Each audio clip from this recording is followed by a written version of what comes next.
Welcome to পিঙ্কির রান্নাঘর। আজকের recipe ছানার তরকারি। হ্যাঁ, ছানার ডালনা তো অনেক খেয়েছেন। আজকে খুব সহজ পদ্ধতিতে ছানার তরকারি আমি করে দেখাচ্ছি। তার জন্য প্রথমে কড়াইতে দুধ নিয়ে দুধটা অল্প লেবুর রস দিয়ে ছানা কাটিয়ে নিয়েছি। দুধটা একটু ফুটে উঠলেই তার মধ্যে 1 চামচ লেবুর রস দিয়ে দিয়েছি। দেখুন সুন্দরভাবে ছানাটা কেটে গেছে। ছানাটা এবার আমি তুলে রেখে দিচ্ছি অন্য পাত্রে। এবার ওই কড়াইতেই তেল দিয়ে তার মধ্যে একটা শুকনো লঙ্কা, অল্প একটু জিরে ফোড়নে দিয়ে একটু নেড়ে চেড়ে নিয়ে তার মধ্যে আমি একটা মিডিয়াম সাইজের টমেটো কেটে দিয়ে দিয়েছি। তরকারিটা পুরোই নিরামিষ হবে, আপনারা নিরামিষ দিনে তরকারিটা করে দেখতে পারেন। টমেটোটা অল্প একটু ভাজা হয়ে গেলে তার মধ্যে দিয়ে দিলাম আদা বাটা, নুন আর হলুদ, তার সঙ্গে দিলাম জিরে গুঁড়ো আর ধনের গুঁড়ো।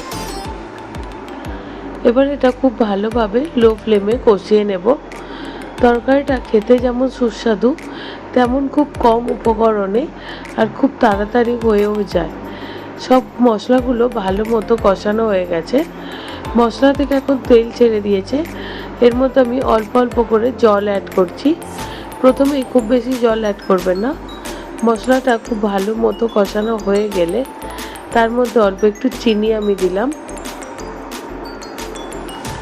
এবার এর মধ্যে কাটিয়ে রাখা ছানাটা দিয়ে দিচ্ছি। ছানাটা দিয়ে খুব ভালো মতো আবারও একটু কষিয়ে নেব।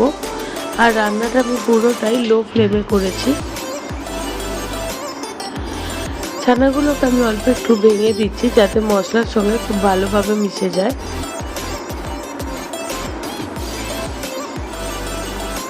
ছানা দিয়েও ভালো করে কষিয়ে নিয়ে এবার অল্প করে আমি এতে জল দিয়ে দিলাম। জলটা দিয়ে হাই ফ্লেমে ফুটিয়ে নেব।